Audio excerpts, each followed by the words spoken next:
on in, come on in, come on in. I need to put a little something out there. Hold on a second. So y'all come on in while we getting it together. Come on. Try to see if I can share this to my page while we getting everybody together. Blunt Talk Live. Come on. We got some hot topics tonight. We're gonna be talking about integration. Yeah, integration. Did that help us or hurt us as a people? Ooh.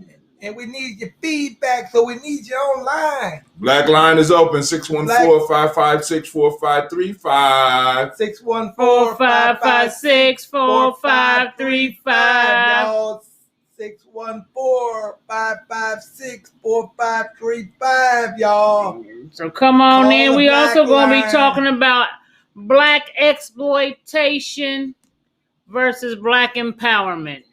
Know the difference. Come on, y'all. We need y'all. This is Black History Month. We're going to have some talk. You can talk like you want to in February. You know, We you can talk on like it. you want to in February. Your boss don't care. That's the only money he give you. So you can free yourself. What's Come on, up? y'all. And people need to know that, Black History Month, people say that white people started Black History Month, but it was actually started by a black man. So I need y'all to know that.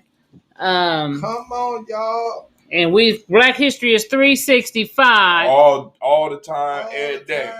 And we just do a hyper focus in the month of February. A hyper focus. Demonstrate what we have learned over the years during Black History Month. That was the purpose. 365.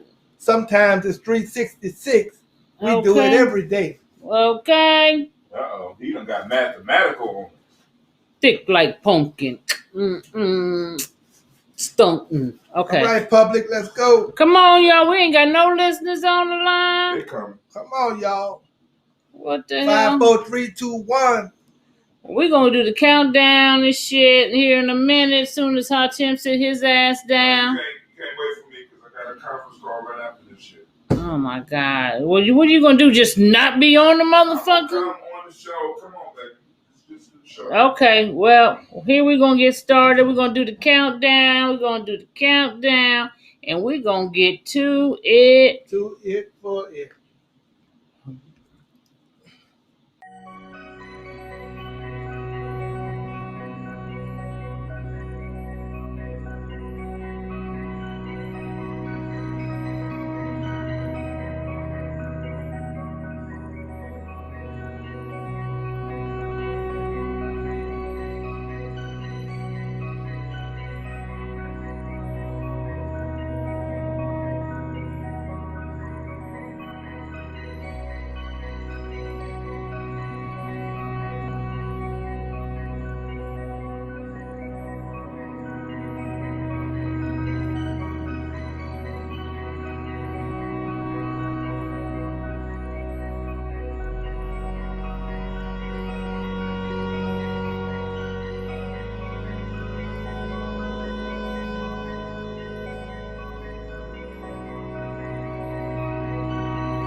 Here, she on there? Yeah. Sister Delane. So this is it right here, right?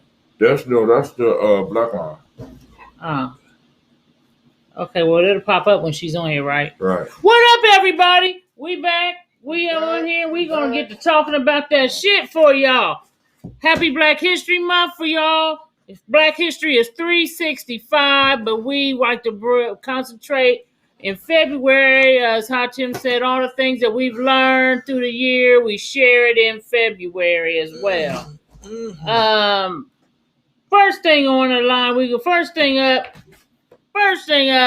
topic is integration. And was it for the benefit of us? Now, so should we, what Dr. Martin Luther King said, that I'm starting to think I integrated my people into a burning house. A house on fire. It's on fire. So we can see that.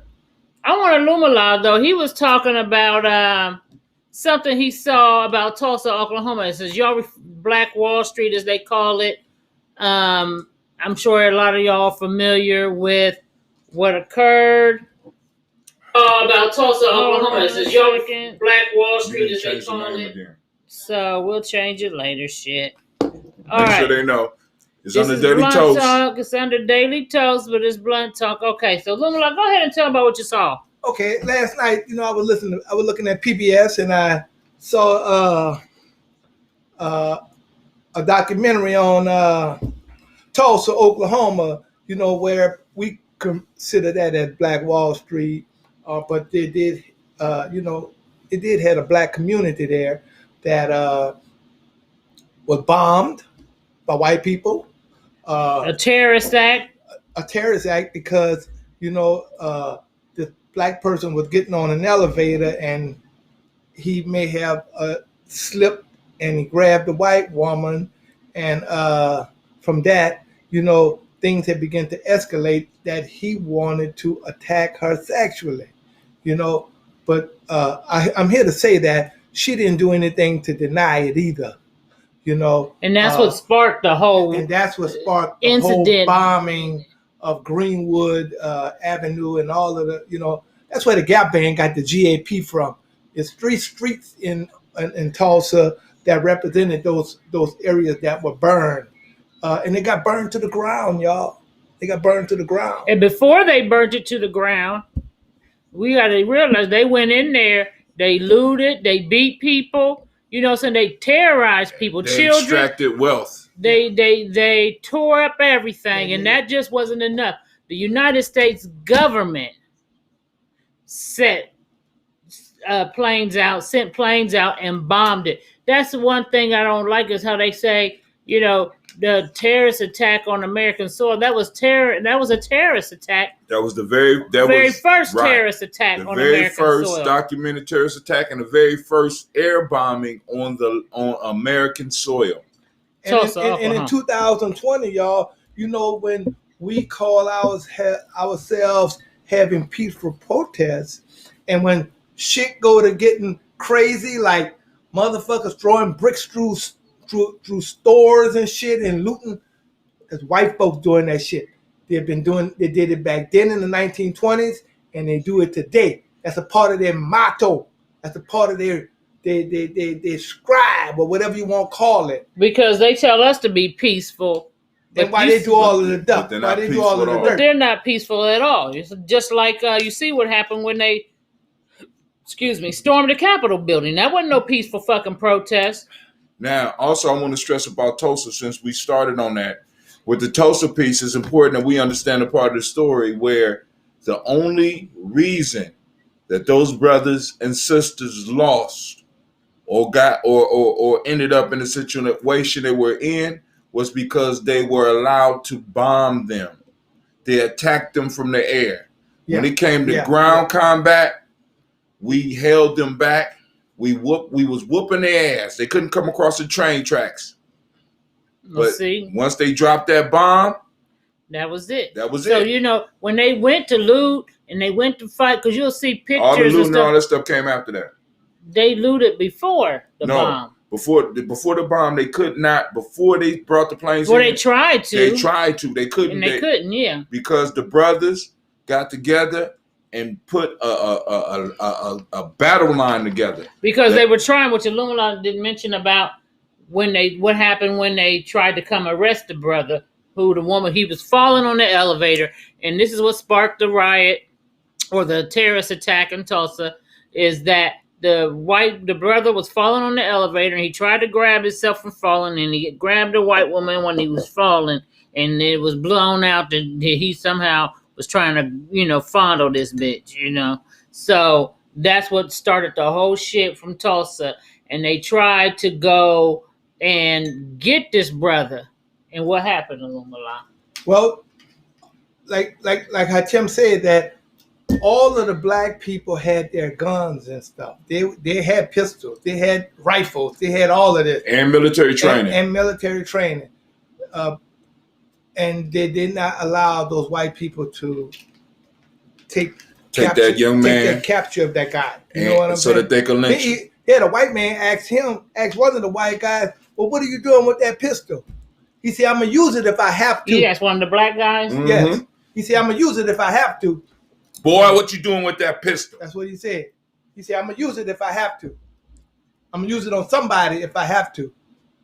And that was in Black Wall Street was a place that we had black banks, they had black hospital, they had black doctors, black grocery stores, dentists, everything you can name of it that was you needed, it was there. They didn't have to. And it wasn't the only one. That's where we weren't the only one. They didn't have to go to the white side of town to spend their money, because the whites didn't want them there anyway. They said they used to go on the white side of town to spend their money.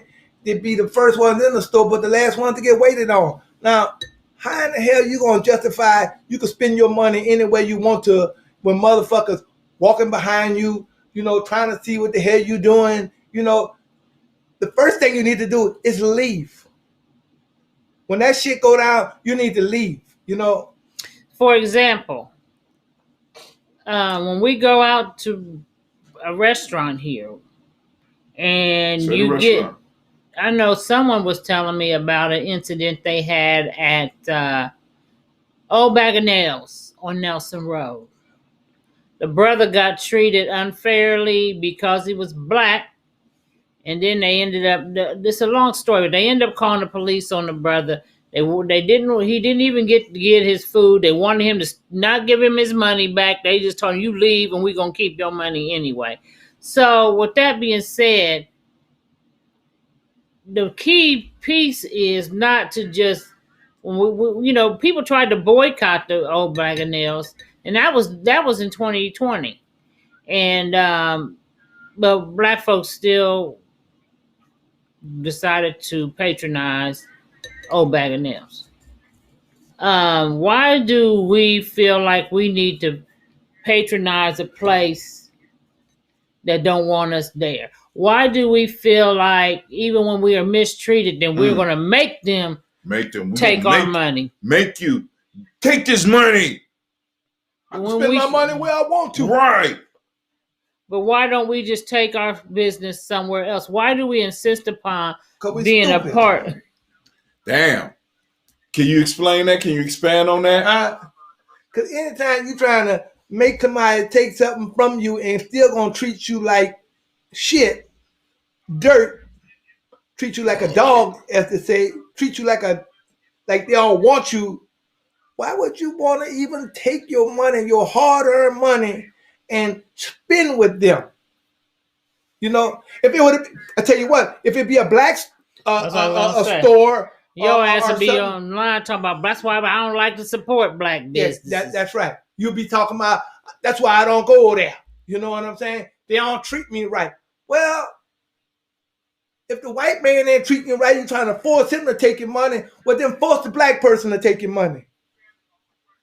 Because even with the during the integration of when we were trying to fight for being able to go into their restaurants and we would do sit-ins at Woolworths and shit like that, we should have not been going into Woolworths trying to make them motherfuckers take our money. We should have kept the money in our black neighborhoods, because I bet the food was better any goddamn way. Right. Now, but we weren't going to Woolworths and those places for the food.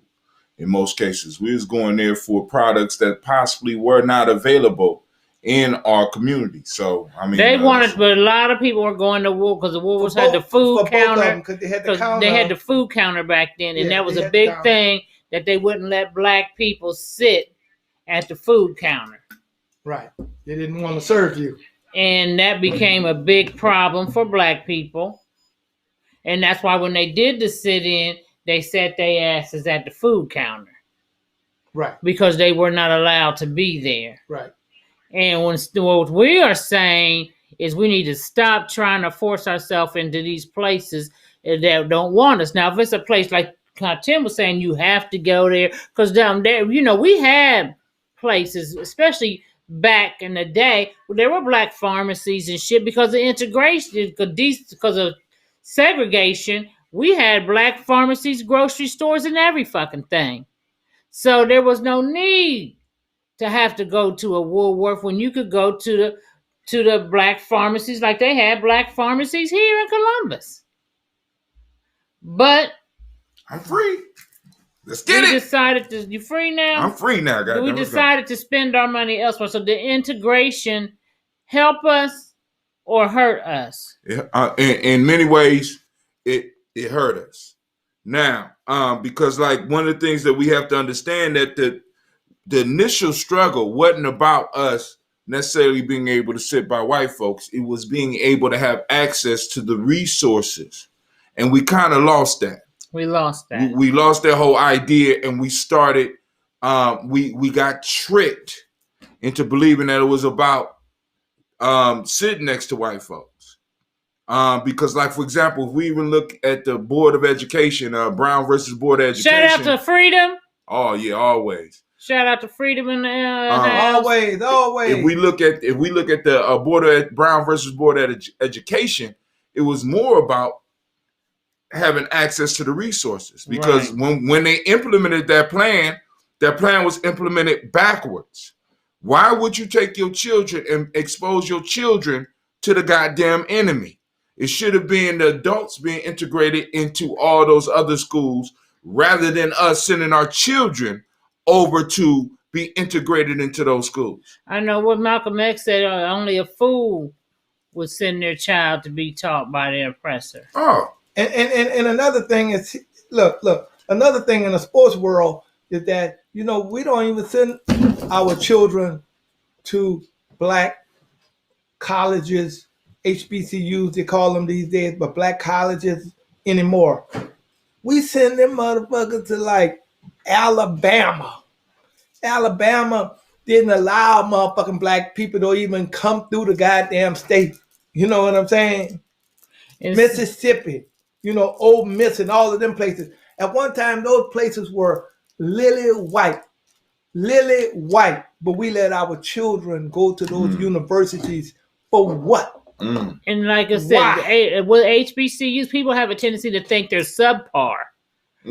But if you look at the statistics, it just shows that 80% of black engineers and doctors come from HBCUs. Right.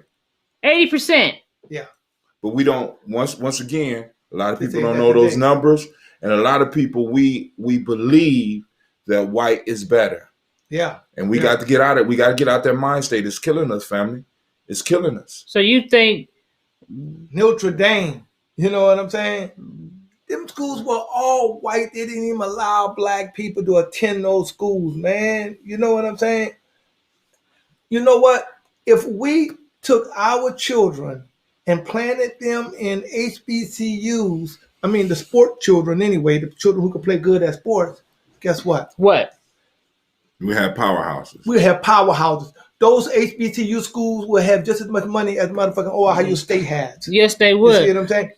But Walter Payton went to Jackson State. People are still talking about Walter Payton today, and he dead. Okay. He's a black running back for the Chicago Bears, y'all. You know what I'm saying? Dang, we owe when we got to tell people. So, and Washington State is HBCU? You're damn right. So, and he was the best running back at his time, and he wasn't even eligible for the goddamn Heisman. Right. The person that won the Heisman at the same year didn't achieve half the shit a quarter of the shit that he did. Well, see, I don't know too much about sports. I've been hearing this talk about this. What the schools are? The Brady guy is supposed to be the best. Right. Well, we ain't talking about him because that's. Yeah, don't. So I'm saying that's. But my point being that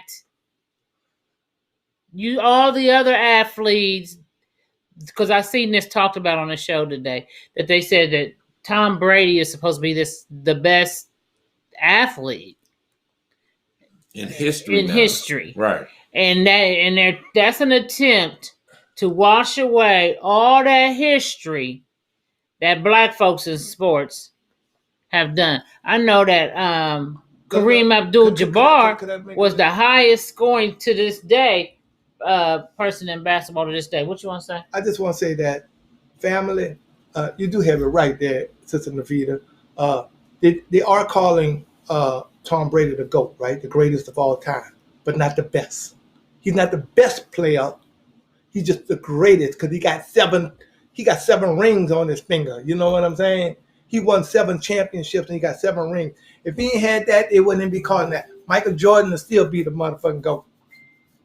Well, I think that from what I've heard, He's for us.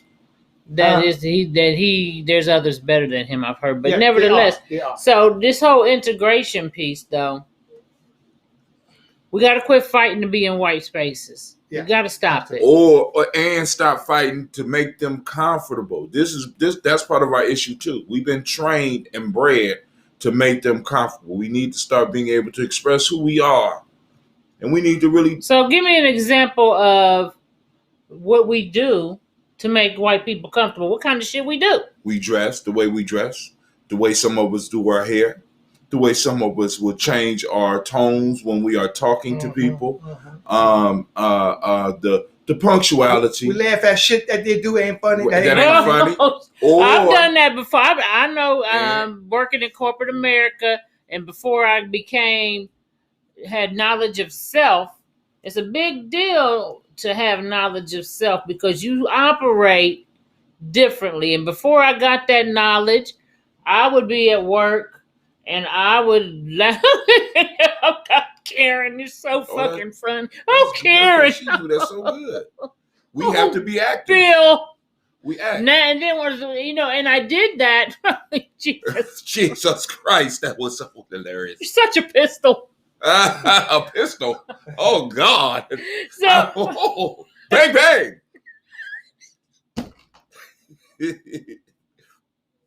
Anyway, I would do that goofy ass shit, really knowing that the shit they said wasn't even funny. Wasn't even funny.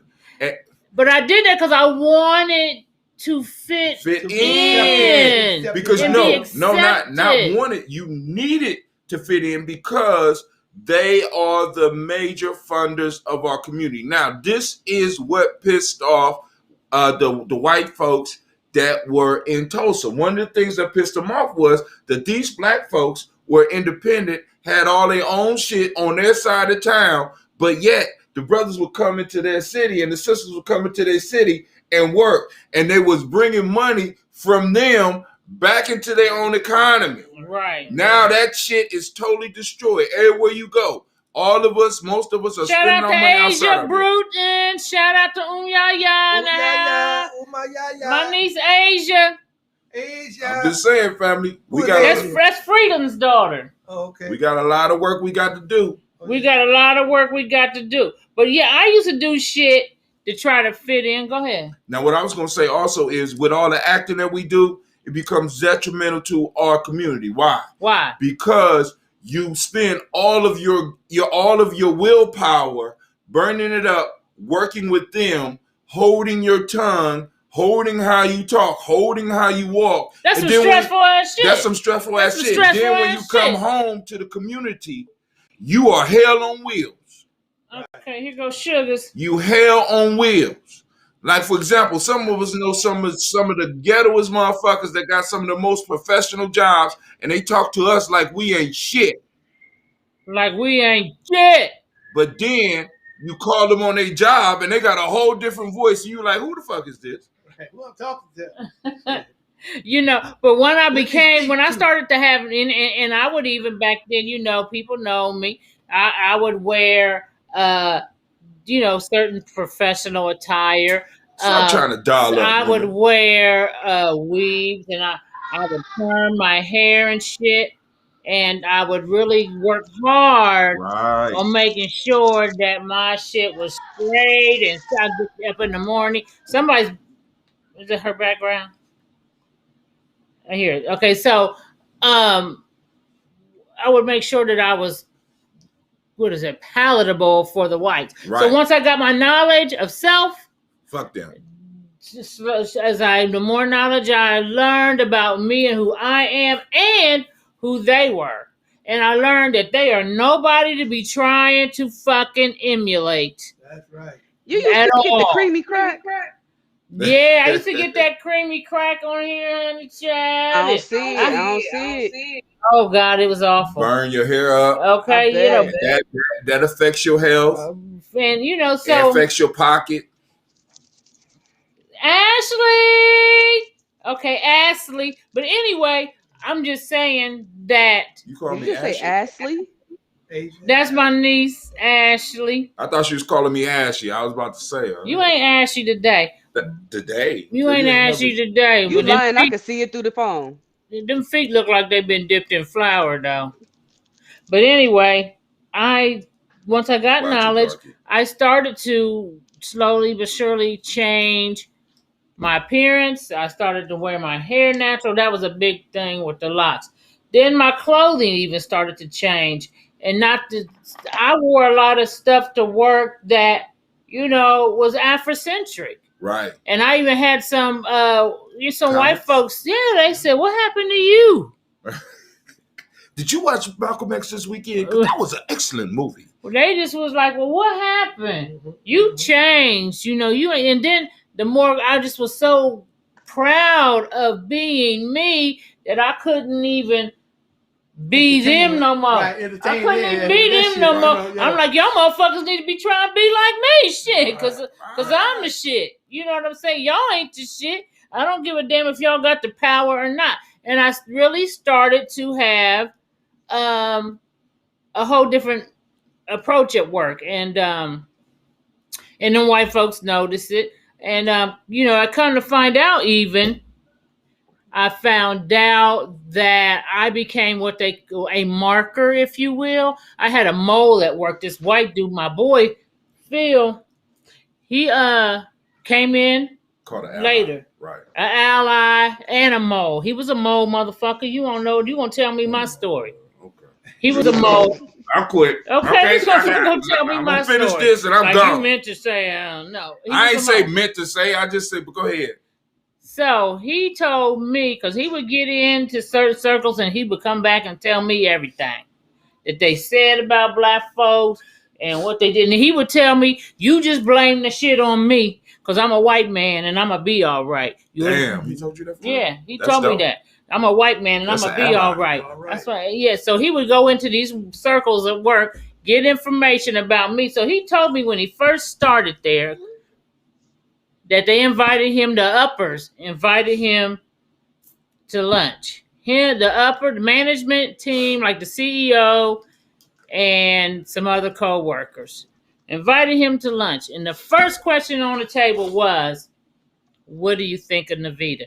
Now, that shocked me, because I didn't know these motherfuckers was having secret meetings amongst the higher ups, about me, outside of work. And he said it was like the marker was, if he said something good about me, this is before he got to know me, then he was going to be on the shit list at work.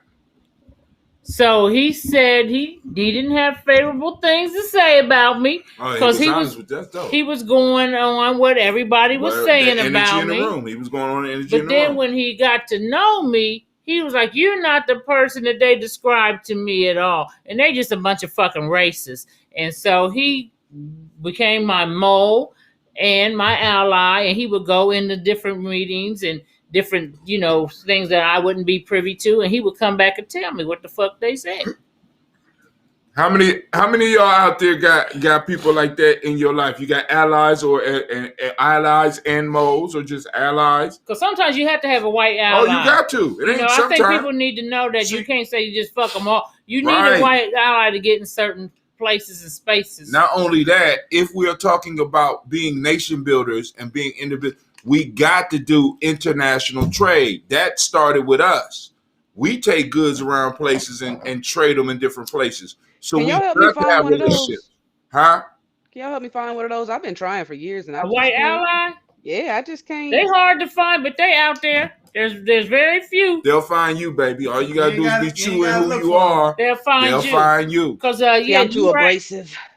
Well, some of them like that. And turn your camera horizontal, baby. Why is it sitting up there? You're all small in the camera. God damn. There you go. Well, listen, but this is the thing, because sometimes white allies are important, like I said, because he would, even if they were trying to plot something against me or what have you, he come, okay, look, this is what they gonna do, woo woo woo woo woo, and then I'd be like, okay, cool, and I would be ready for my plan. You know what I'm saying? And they could not figure out who the hell was telling me all this shit. He was like the spook who sat by the door, so to speak. What would you call him now? The Casper that sat by the door. The Casper that sat by the door. Did you say the spook?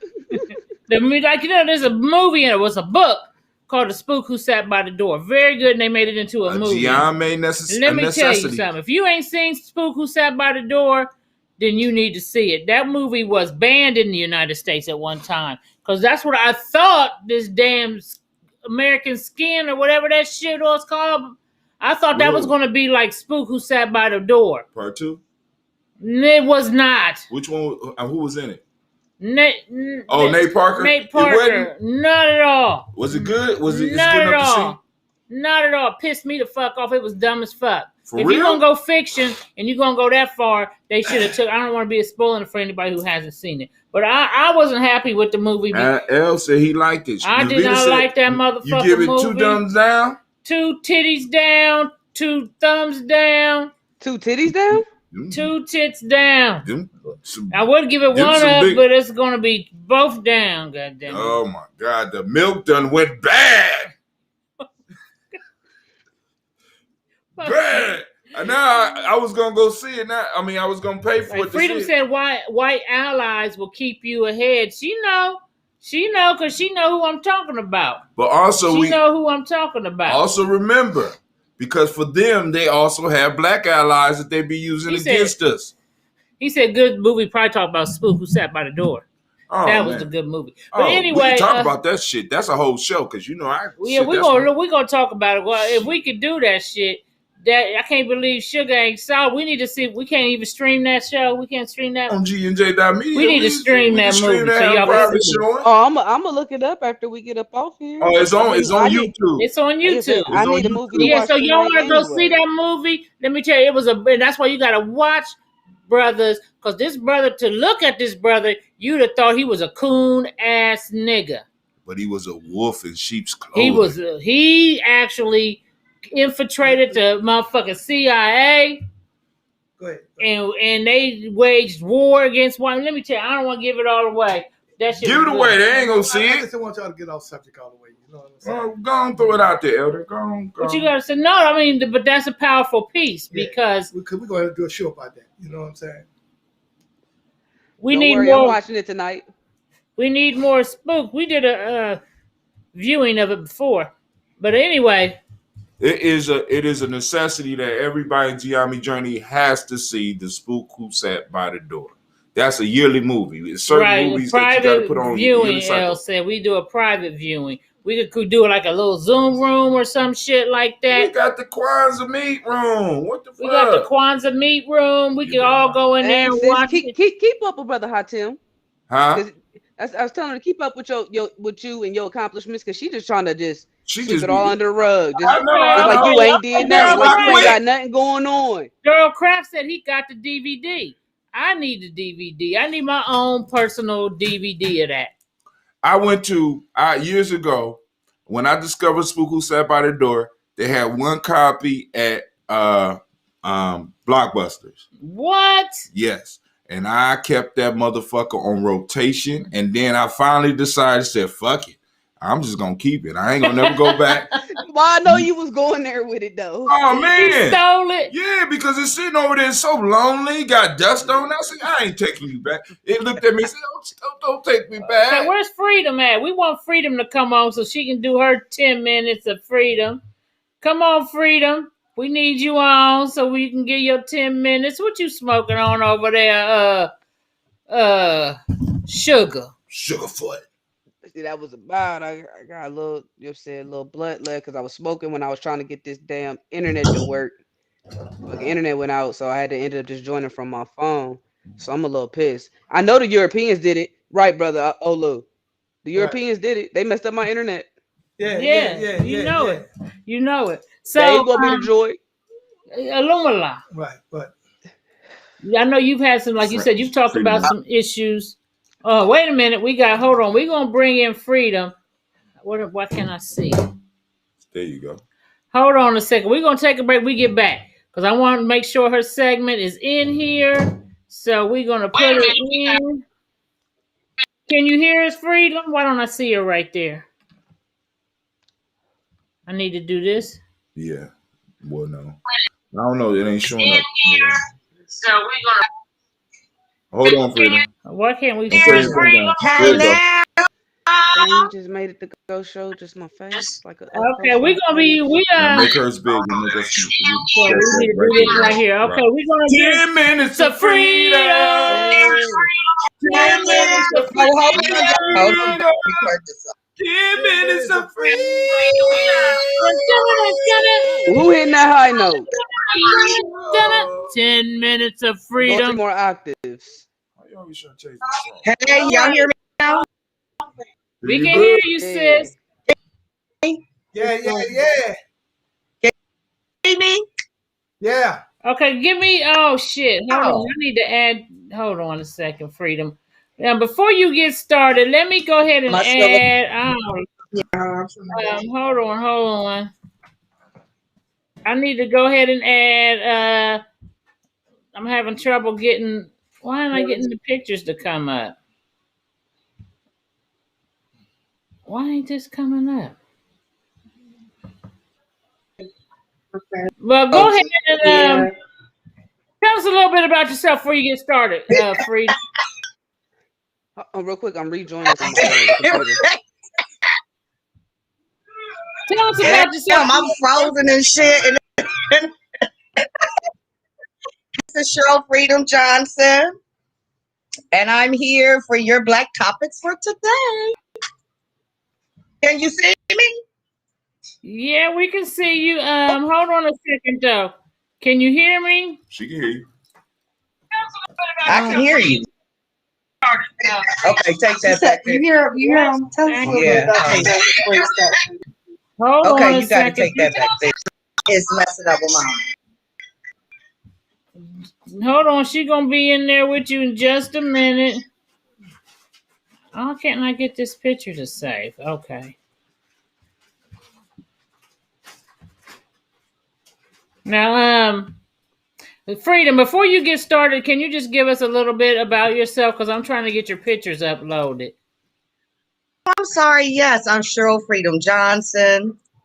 I am a comedian, hostess with the mostest. And hell, shit, I'm a mother, professional. I'm having problems getting this to load. I'm a real Black woman. Amen. I'm having some trouble getting these pictures. Ashe. God darn it. Hold on, Freedom. I'm so sorry. I'm trying to get these pictures loaded. I don't understand where they are. What you say with that? I'm looking for that. Hold on. We got you, Sugarfoot. Just hold on for a second, baby. But y'all go ahead and talk about hold on. Y'all go ahead and talk about something. Oh my God. I didn't know she was gonna talk about that one. But hey, we got Miss Freedom got some powerful stuff coming up.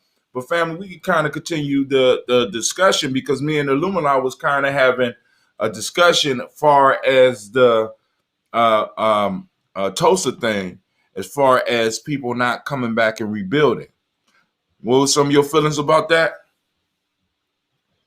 Mine? Yeah, about people not coming back to Tulsa and rebuilding because after what you trying to save it in? You trying to save it in the video? You can't save it in the video. Well, no picture. I say that people were trying to rebuild because they still had people there who never left, and it was constantly telling people just build. You know, but the winters and stuff was kind of tough in Oklahoma because their weather gets just as bad as our weather, and people had to live in tents.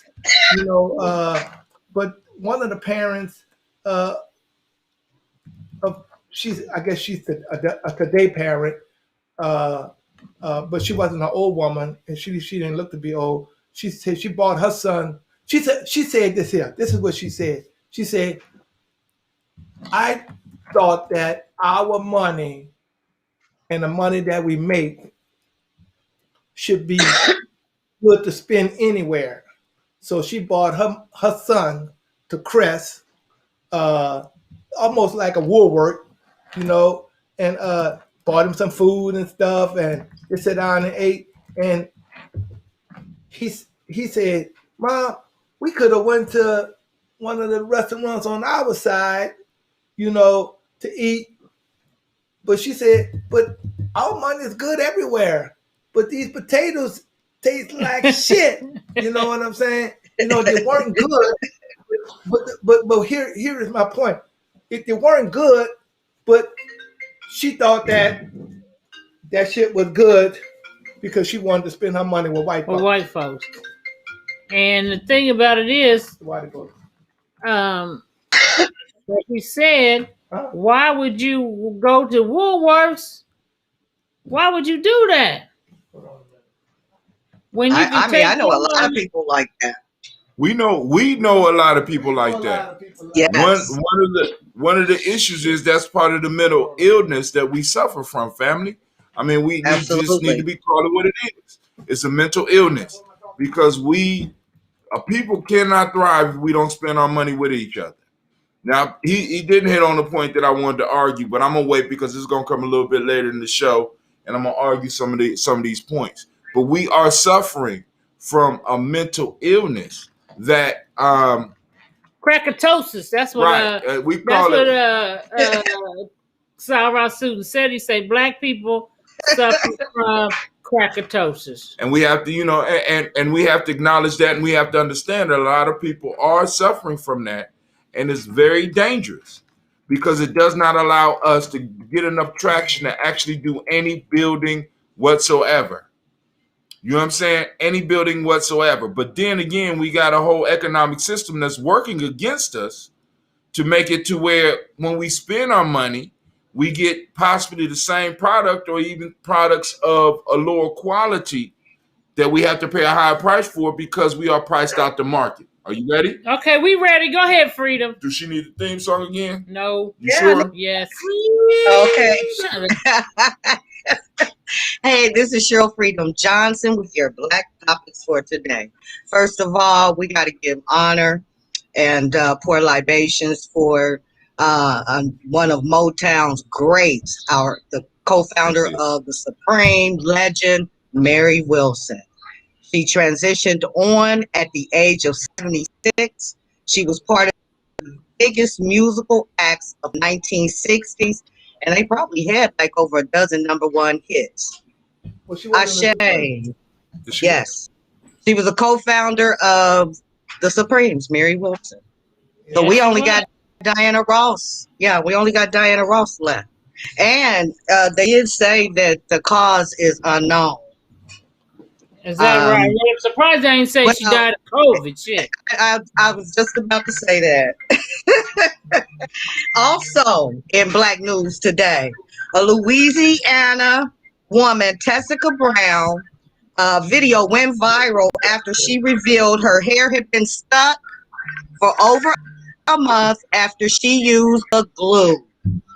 What y'all think about that? I heard that about the and I heard that she started a damn GoFundMe page to help her get the glue out or some shit. Well, she raised over $15,000 right now, and she is right now seeking plastics. Well, she's seen a plastic surgeon, and it's going to take about 20 hours. And this is a tidbit for that. I'll tell you why. Tell me why she put Gorilla Glue in her mouth. Because she did it for attention. This whole internet piece, attention is money. So she got a lot of views for that. So now she's gonna have to spend all that money that she got. That if she made any money, she's got I think she's got about 7,000 that so far donated on the GoFundMe page. Exactly. So she got attention, and people are watching. Look and at they her. Feel sorry for the dumb shit. What was she planning to do with the Gorilla Glue? What was she going to do? She had a weave. She glued her hair down with the Gorilla Glue. She wanted to have that, and wanted to lay her hair down. Oh. So she was trying to lay her hair down. Krakatoa. Right. She wanted to that be. cracker. She wanted that white shit. She want that West End. Yes. She even got contacts in her eyes on that picture that y'all just showed. What? Look She at got color contacts on. Yeah, look at her eyes. Oh, she See sure it? do. You Bless see? her heart. No, Yes. you can't bless that. Yeah, That type of Krakatosis. call out. She Yes. damaged herself and her body. They gonna have to strip her hair off to get that shit off. So she will be wearing a wig She from has to now do on. a surgical procedure. Exactly. For a long time. She's definitely damaged her hair follicles. Yes. And that Also, shit what do you don't come guys back. think about? Also, what do you guys think about the Biden admission now going to push for the $20 bill for Harriet to be on that? What do you think about that? Well, Bitchcraft and fuckery. That's what I think about it. Bitchcraft and fuckery. The bait and switch. Well, yeah, All right, I'm not happy with that. We're gonna give you the $20 bill, and you're still not gonna be able to pay your bills.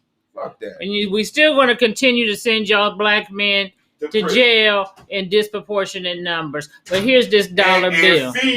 And feed You better motherfuckers say that that. do insurrection.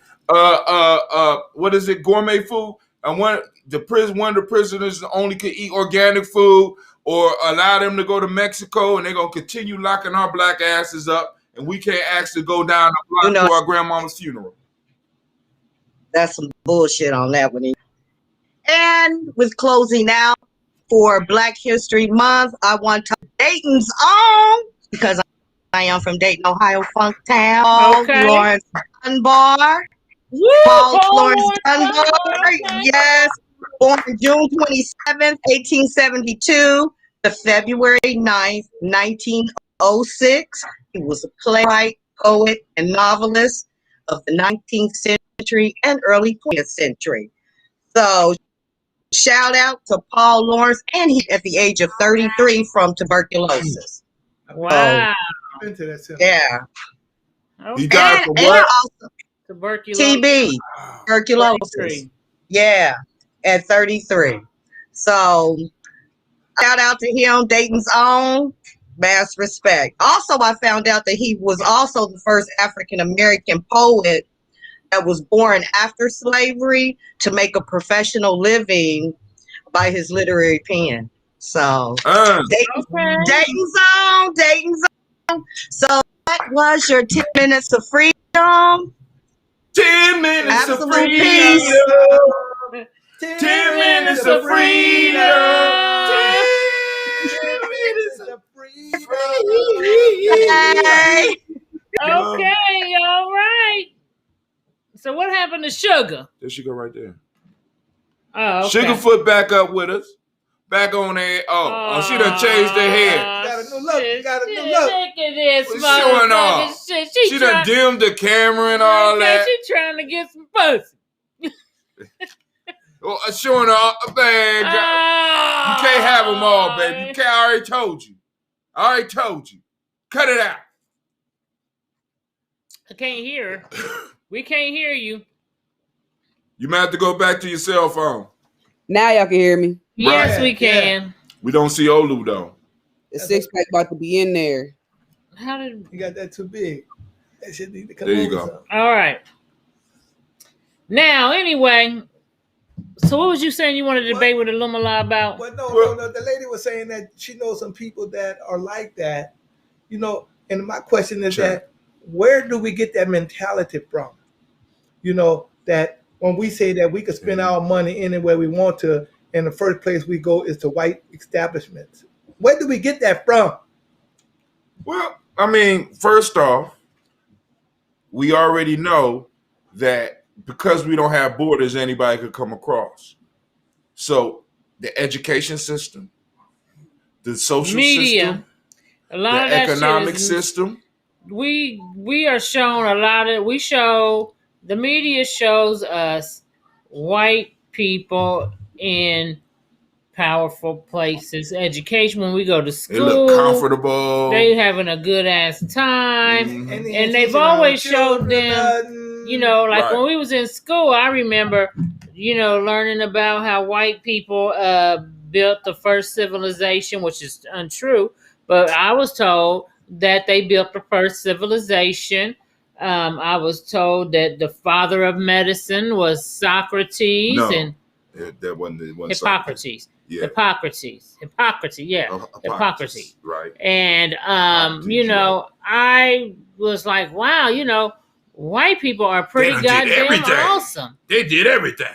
And then they're what? Came time to know what black people did. Y'all ain't did shit. They showed a picture of this homeless black dude on the ground, and they began to talk about poverty in the United States. And that was my first experience in history in school. About for real? With black folks. Wow. Yes. Y'all ain't did shit. That's basically what they told you. Y'all just taking up space. So that type of programming will make you want to identify with who's on top. I want to be with the winners. Everybody want to be with the winners. We was looking like black people were the losers, and they was the winners, and I'm trying to be with the winning motherfucking team. So I'm going to put this Gorilla Glue in my motherfucking hair. Lay this shit down. Like I'm on the winning team. And that, I want to stress, family, that is one of the extreme examples. But we all, we in our lives or in our families, we have smaller examples of the same sickness, the same illness, and we have to battle that. But what we also do is that, even between ourselves and our family members, if you make a little bit more than one of your family members, you always remind them, man, you poor ass motherfucker. We do shit like that. You know what I'm saying? So is that the thing that's giving us this power, or this, not, it ain't power, but it's false power that we can spend our money anywhere we want to? Well, no, it ain't. But what homeboy, one of the spit the shit out. Spit it out. God damn. Says, shut up. Says training. We have been trained, my friend. And we're constantly being trained. In the house? Every time we turn on the TV, every time we turn on the radio, every time we go to school, you know what I'm saying? We are being trained, and this has been put into us. And you can't. It's hard to fight that shit a lot. That's why when your kids come home from school, you gotta undo what the fuck they may have got that day, as far as when it comes to race. I understand. And what I want to do right now is we need to put a petition that our children do not need to participate in white history classes, since they could get up and say that they don't want to participate in black history classes. Bruh, I seen that today. That shit crazy. Now what's going on with that? Well, I forget the name of the school, but the white students said they didn't want to have to take place in any Black History Month shit, and they said, okay, y'all don't have to do it. And the black people saying that they don't want to take place in. Well, we're saying that black people should say, well, we don't want to, if they got that option, we don't want to do, we want the option. We don't want to learn none of your white shit. We don't want our children to learn about Rome. We don't want them to learn about Greece. We want them to learn about ancient black civilizations. And I don't think that's... King T. I understand what we want, but check this out here. I went to a meeting one time in the King Arts Complex, and the brother was talking, and he said that, they had a survey that went out. Damn, you packed that motherfucker crucial. With black children. And they said that black children said that today, and that was like 2018, 2019, okay, something like that. They say, we would rather live around white people than live around black people. That's what black children say. So what kind of expression is going on inside the home where, black children are saying that, I'd rather be around white people than be around black people? Because if you look at the neighborhoods that they have been forced, in a sense, to live in, or can only afford to live in, and then you look at the training system that they are involved in, it makes it very clear on why they want to go there. It's made to look attractive, so that everybody want to do it. And because if you want to be like me, I could control how you spend your money. I could control what you think. I could control how you even conduct yourself as an adult. But when you get around black people, look, but when you get around black people, you throwing shit out your window. You know what I'm saying? When you get to the black, when you get around the black neighborhood, you tearing it up. But when you get around the white people, you neighborhood, you admiring it. You know what I'm saying? That has nothing to do with, What don't that have to do with how you see white and how you see black? Yes, it does. Yeah, it does. That has everything to do with it. No. That has everything to do with it. If you take care of your own can also look. Right, if I have been trained that my own ain't shit, then I'm going to treat my own like it ain't shit. Hell no. But that's what they do. That's what's happening, though. That's what's happening, though. No, man. No. So you mean to tell me ain't nobody, there's not a condition? It's what you not training your children to do. It ain't just about what you. We gotta your children are in a training ground 8 hours a day called school, and then they come home and watch TV because you working, and when you get home, you might not even want to deal with them sometimes. So they just watched all this shit on TV. But you even got black teachers that despise black children. But listen, Illumilate that. But they go. But what I'm saying, I hear you. But it goes to the training. We're not making an excuse. It goes back to the training. We're just giving you the reason why it's happening. We need to that behavior needs to be untrained. We need to be untrained of that behavior. People need to be held accountable for that. I'm just saying, man. Because if we, I'll say this here: if we don't stop that shit now, 25 years from now, our black children, the black people, gonna be white people. They're gonna be white people. We are. That shit already happened. We talk about cultural appropriation. Black people complain about cultural appropriation all the time, and I think we are the biggest perpetrators of cultural appropriation. Damn, Davida, you cold with that shit. We are the biggest perpetrators of cultural appropriation because we act more like them than we do us. Yeah, that's right. We assimilate too much. Right. And what that come from, Illumila? Huh? What that come from? That don't come from training. Oh my God! That come from training. Part of that is what you want to do anyway. Illumila. But why do they want to do it? As little girls, right? A child has to be trained on what they're going to be. Listen, I remember. Listen. I remember. This is before I was even in school. I wasn't even going to school yet. Listen to me. Okay. And I lived in a house full of black people. And one day I said something to my peoples about you black people. Let me take a drink. Uh-oh. This is going to be serious because she had to wet her with So my mother said, hold up.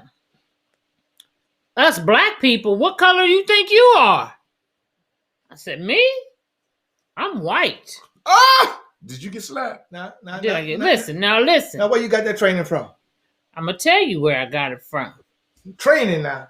Training happened because I watched a lot of TV as a child. Okay. And coming up as a child, all the cartoons was white people. All the commercials was white people. And they always looked like they were happy and having a good time. They lived better than where we was living. And I wanted to be, apparently, as a child, on the winning team. So I identified myself as being a white person in a house full of black people. Was you the youngest? Yes. So she wanted to be Cindy on the Brady Bunch.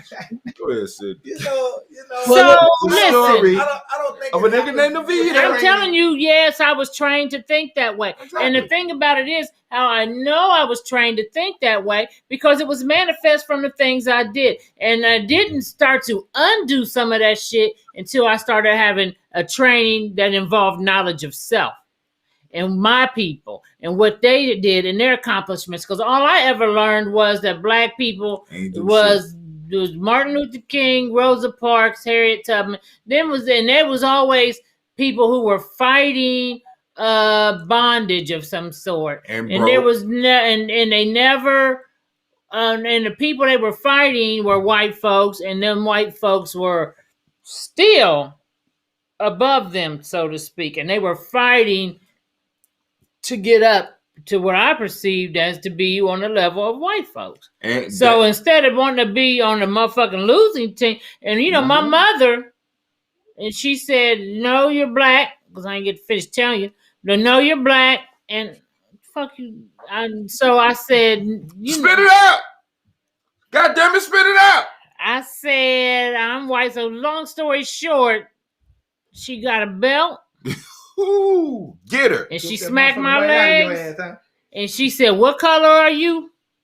I said, "I'm white." And she sweat. Hit me again. I was like, I'm white. What's your name, boy? She kept beating me till I got tired. And I said, I'm black. So she had now. This is that training, family. Yes, that. All right, cool. You tell us. Well, hold on, Elder. Tell us what it is. Then I'm gonna shut up. Tell us what it is. Hold on, real quick. Go ahead. All right. Maybe this will put into perspective. Like it is training because we're taught, like from TV, even from books, that black people cannot be articulate. Black people cannot speak properly. So, like, even like, okay, in the black community, people are trained so much with it that you start speaking articulately. They tell you you're speaking like a white person. So now you trying to, use improper grammar or whatever just to appease them. But then when you go around white people, they speak to you like kind of condescending, like, "Oh, you're so articulate. Wow." And they're surprised, or, where'd you learn that? So it's like they're conditioning us to, know your place, nigga. And then the black people, you know what I'm saying, act like, "Oh, this is what we are because this is what we've seen." And know your place, nigga. Yeah, know your place. So there is a lot that's training, that's conditioning your mind, the conditioning your behavior, how you feel, how you feel yourself. Yaya said a group that adopts someone else's educational or socializing process will instill into that group whatever the dominating group wants. That's right. Naturally, it'll happen. Yes, it'll happen. You can see it with your dog. You can see it with your cat. It's called becoming domesticated. Well, you adjust yourself to the living environment that you are in. Depends on the demographics where you grew up at. You know what I'm saying? Because but see, you. I was born in the early 50s, right? Mm-hmm. So I ain't never 53. I ain't never 1853. Thought, huh? Yeah, 1853. Might have been 1753. I'm not sure right now. But I ain't never. But one thing he do know. I ain't never. He ain't never. Thought. Wanted to be. Look at ass. You know what I'm saying? The training. We never want to look at ass. But hold on. Look at ass. A-S. Oh. Look at ass. Look at ass. I like looking at ass too. Look at as though I wanted to, see anything but black. You know what I'm saying? And it wasn't like it was taught in my house, because, we had light-skinned blacks, dark-skinned black living in my house. But when you talk about a training, I'm almost looking at it where that it got to be, something that is teaching you and you are in agreement with it. You know that's what training is. You got to be in agreement. No, you don't. You got to be in agreement. No, you don't. You got to be in agreement with what you're being taught. You are in agreement. Wait. You are in order for you to emulate that. I'm about to deflate all that shit. Go ahead. You do agree to the shit. That's why you regurgitate the shit, because you agree to it. No. Now you don't have to agree with it. Now, but I ain't gonna. What I'm gonna say is the Illumala family. For those that don't know, Illumala was born in the deep ass South in 1953. This was prior to integration. This was prior to a lot of shit. So his whole youth was not what a lot of us are experiencing. Many of us that are in my age group, we were in a sense the first generations or the second generation that was forced into white institutions. Right. You came up in black institutions in the South. So you understood who you had a better understanding, a better grasp of who you were. And at that point in time, you probably couldn't even go to some water fountains and shit when you was younger. all the water fountains I went to. In the black neighborhood. Wherever I was at. Okay. I even said that. Well, you were. Well, then you lied to us about growing up in the South. I even said that to count that motherfucking Woolworth. They ain't say get up, nigga. Get Illumina, up. what you would be called, is an outlier. And your story, we need to take that shit and do what they do in statistics with outliers. Throw that shit in the garbage can because it don't fit the narrative of a majority of the people that you're talking about. You're saying that it's not training when I'm saying that I came up surrounded by white people. I came up in institutions controlled by white people. I probably could count on one hand all of the black teachers that I had. How many black teachers you had when you was coming up? All of them were. Oh goddamn! I gotta pee. I can't take this. Okay, go. so that's that what? But you had two black teachers. Nigga, come on. Look. I don't even know if they thought they were white. I got it. Well, look, they knew they wasn't white. They thought they were white. They knew they wasn't white in the 60s. You can't tell me that. They thought they were white. Hold on, this the point. They knew they wasn't white in the 60s. That's the only place that they could work, probably. But the point now, first off, teacher, I don't know if they thought they were white. The point that I'm making is that in the 60s, there was no way that you could pretend that you was white. When we came up, it was the thing to pretend that you were white. Okay, you could pretend that you are anything. You could pretend that you're a dog and don't be one. I mean, yeah, and that's another thing. Exactly. So he's saying you can pretend to be white, but that doesn't mean you're white. But people still pretend it is the thing. Is people still pretend it. And I think Illumina, when he came up, there was a big separation between blacks and whites. Blacks was over here and whites was over here. We came up with integration. And I was one of the first people to be groups of black children that were forced into white institutions due to integration. Now, look at what we need to look at. High school. We need to look at what they said as far as the integration, because they said black children. 1971 was when the integration began in high school. I was still in high school. But you came from all black institutions. All black institutions. With black teachers. Peter Brown said, "What's the solution?" That's what we're going to get. What's the solution? The solution is retraining, or at least starting the training process for our young people right now, because many of us are lost. Many of us. We need to invest in those that are not lost or who have not been or those that are trying to be found. Because you have some people that are lost, but because I was lost at one time. But then when I started getting information from Dr. Ray Hagen, and she liked this chocolate. When I got information from Dr. Ray Hagen, that changed my whole perspective. And let me tell you what changed. The first thing in my life that changed my perspective on shit was the origins of Christianity. Because that changed my whole mindset about a lot of shit. Historical origin of Christianity, right? Right, the historical origin. Yeah, but Ray Hagen does a DVD, and he was the first person I came in contact with who taught me about the historical origin of Christianity in his DVD, which is on YouTube, called The Verdict Is In. It's 3 hours long. It's in like 3 or 4 or 5 parts, but check it out. The Verdict Is In by Dr. Ray Hagen. And restraining starts with the youth so that it can become normal. That's right. I agree with you, Miko. That's why I prefer to work with people who are more easily moldable. That's who we need to. We need to train. And that's what we do at GMA.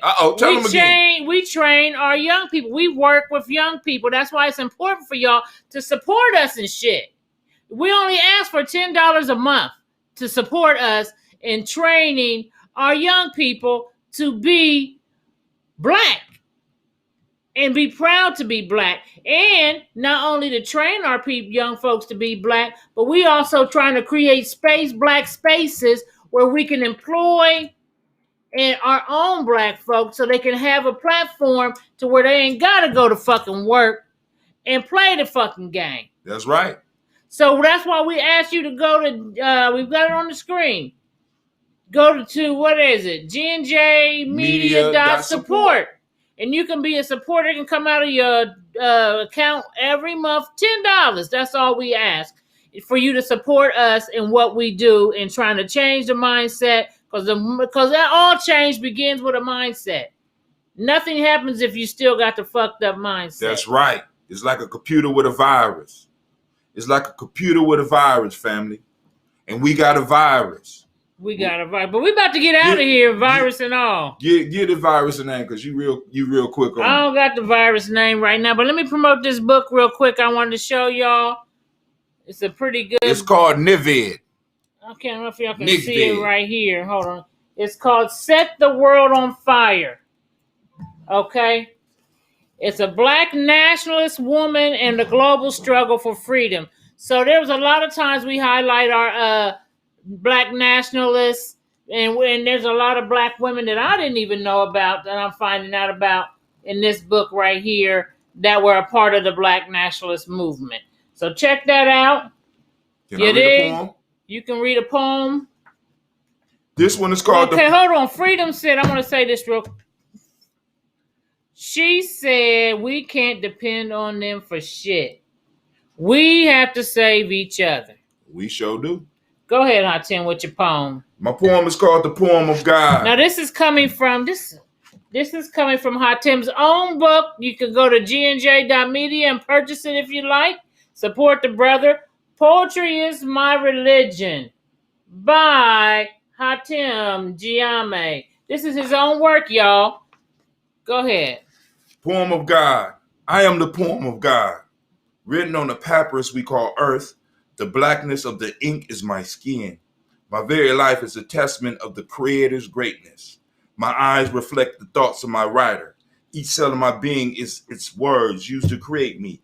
And as they move, the poem that I am is written. My soul is the title of the masterwork, and I am a work in progress, ever evolving, revolving, and morphing into the poem that I am. Ashe. Now, before we go, take this with you. This is something very important. If you have small children, particularly girls, do not buy your girls white doll babies. No, God. We got to get out of buying our children white doll babies. It has an effect on their psyche. Trust me when I tell you. Training them to be mammies. Mammies training. The white baby dolls are mammy training program. I cut my white baby doll's hair off. Well, I don't want no white baby dolls. You an outlier too. We're going to take that shit and we're going to throw that in the trash.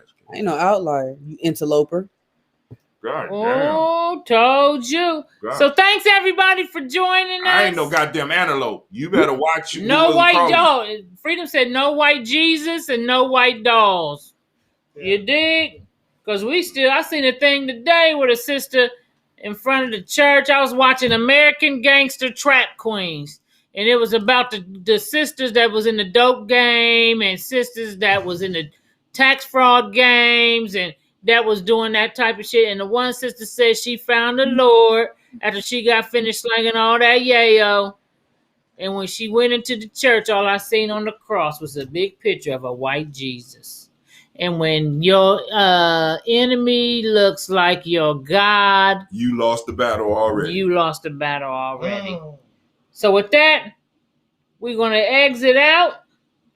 Thank you for joining us. Thank y'all. Anything you want to promote, Olu? I want to promote the Whitey Books. This is Black History Month, and y'all come out and y'all support. You know what I'm saying? Make reading your first habit. You know, because Hatem got these books out here, and we need them to move, y'all. We need them to move. You know, and we're looking for black people to help us move them. Because white folks ain't sure enough buying no black books. Right. So like I said, Black Lives Matter have to matter all the time, as I said. They always saying that, you know, black people do a lot of talking about supporting black, but I can't even get nobody hardly to be a supporter for the G&J. And we out here doing the work at a grassroots level. Right. And when I say that, y'all should be going to GNJ.support.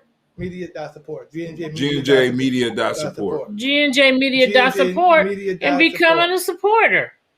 Come on, y'all. I mean, you know, it's sad because people like Malcolm X, when he was alive, nobody supported Malcolm X when he was alive for real.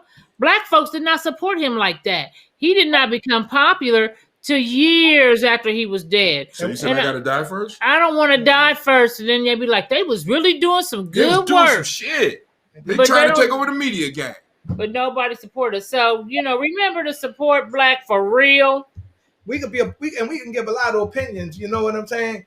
But opinions don't mean anything if you're not supporting it with if you're not backing it up with your money. You know, it don't. Because opinions are like assholes and everybody got one. And all of them don't matter. Some people don't. You know, people that think that got a half a body. Yeah. God damn. I don't think they got an asshole. They shit somewhere. They got to right. They got a shit bag. She got a bag. You know what I'm saying? No shit in the bag. Not out the bag. So thanks everybody for joining us. We're gonna wrap it up. It's been great. I appreciate everybody. Tune in next week. Oh, the Nguza Saba Festival, the first annual Nguza Saba Black History Month Festival, is the last day of the month, February 22nd through the 26th. Last week of the month, I'm sorry. And if you want to be a part of that, that's another thing. Join us. I'm looking for maybe 2 more people for the game show, and then I'm done. And you can win $100 on the Black History Month trivia. G&J Giame Journey's going to give y'all $100 to the winner. So y'all tune in. Y'all want to be a part of that? Just inbox Navita C. Nelson so I can get you, because I'm going to cut it off at the end of the week for my contestants. So it's a good time. It's going to be history ranging from Malcolm X to Beyonce to Jay-Z, from Paul Laurence Dunbar. We're going to go all across the board. You know, we ain't got enough supporters for that. All right. So we thank y'all for joining us, and y'all have a good evening. No. Okay, you know what? I can't with you. Y'all just giving away money and GI. We ain't got. I need some supporters. You see how Tim crying over here? Shit. Agenda. So from the surface, he might look a little black, just a little smidge. But then on the inside. The commercial plan. Help us, white Jesus. We need some support. No. I go buy. I swear, I go buy a white baby now. What's going on? You got it.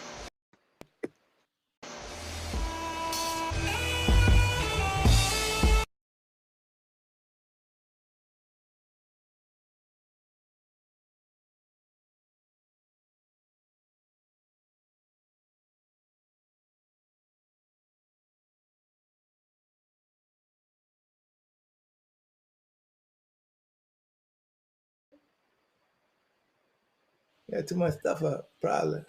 All right, well, we gone. I don't know. I'm just going to end the stream.